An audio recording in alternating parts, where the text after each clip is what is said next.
I am Sergeant First Class Brenda Woods. I'm a 5-year breast cancer survivor.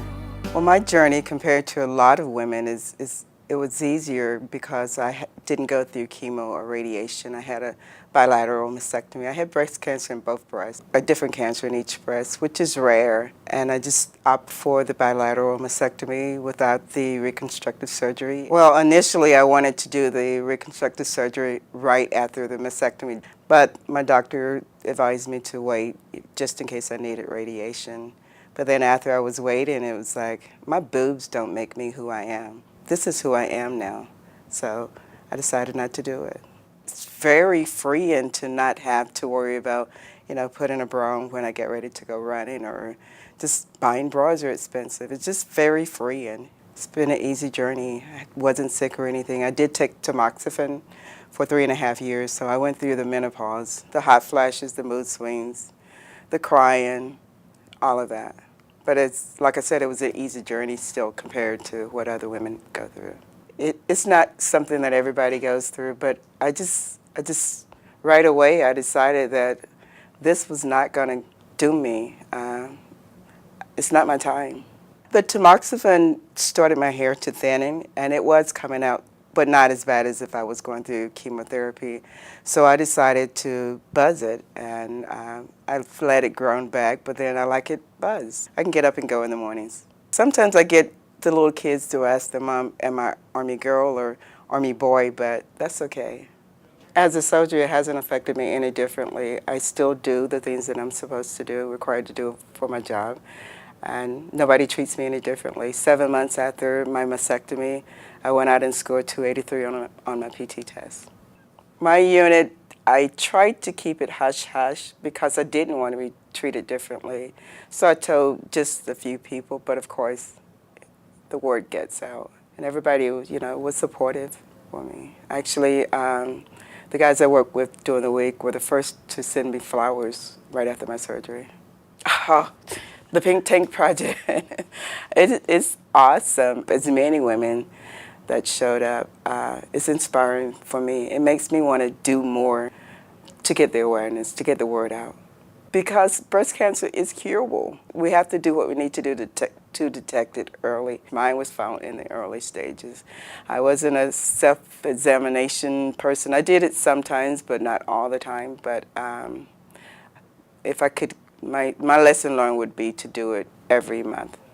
Don't take anything for granted. I had a history in my left breast of a cyst. I'd had a cyst removed probably about 5 years earlier. And then there was a lump in my left breast that we were watching, my doctor and I were watching probably for a couple of years. But one morning I was getting ready for work and I happened upon a lump in my right breast. And it felt like possibly a lymph node, swollen lymph node, but it was just too perfect. It felt like a little pea. So I called my doctor and I went in, and she felt it right away. And she thought also that it was a swollen lymph node. And so while I was there, I told her, well, Doc, this doesn't feel right in the left breast. It feels a little different now, too. So she ordered a diagnostic mammogram. And I'd learned later that a diagnostic mammogram and a screening mammogram are two different mammograms. With the screening mammogram, you don't do the ultrasound afterwards. And actually, my left breast, the lump wasn't seen on the mammogram. And that is my message. If I can get a message out to the women, don't always rely on the test.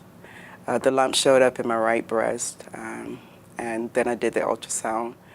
The doctor that did the ultrasound didn't think the right was anything. He thought it was, again, a lymph node. And the left, he wanted to do biopsy right away, so I knew it was something. I actually watched him take all of the tissue out. He took 3 samples of tissue out, and I could tell that it wasn't a cyst, it wasn't fluid. Well, after the biopsy came back that the lump in the left breast was actually malignant. And so they do a series of tests, determine the staging. So I did an MRI right after, and both breasts, and then there were suspicious spots in my right breast also. And then I did a CAT scan and a bone scan and a PT scan. The morning of the surgery, they still were not sure about the lump in the right breast. And they had actually sent my samples off to the Mayo Clinic. And I asked my doctor what would she do. Of course, she said she couldn't tell me what But I said, yes, seriously, if you were in this situation, what would you do? Because it was going to be a lumpectomy in the right and a mastectomy in the left. And she said she would do both because she wouldn't want to have to worry about it. And that's what I was leaning towards anyway. My family tried to talk me out of doing both, but cancer had runs in my family, but no breast cancer. I was in the best shape of my life. I had a personal trainer. I was working out. I lost 30 pounds, and I was looking good and feeling good. And then, bam, there it was. But my mom now is going through breast cancer. She's actually going through radiation as we speak. Yes. So 5 years later, when I'm celebrating my 5th birthday, my mom is going through breast cancer. I call it my birthday. It's a new birth for me. Before breast cancer, I was so stressed. Everything was so serious. Everybody was dependent on me. But now it's not all that serious. There are more things that are important to me, my family, and just having fun, just enjoying the day, just enjoying the sunshine, the water on the lake, just being free. In general, I would say to anybody, just know your voice, know who you are, listen to your voice. Chaplain Toole preached the message this past weekend about listening to that inner voice, and we all have that inner voice.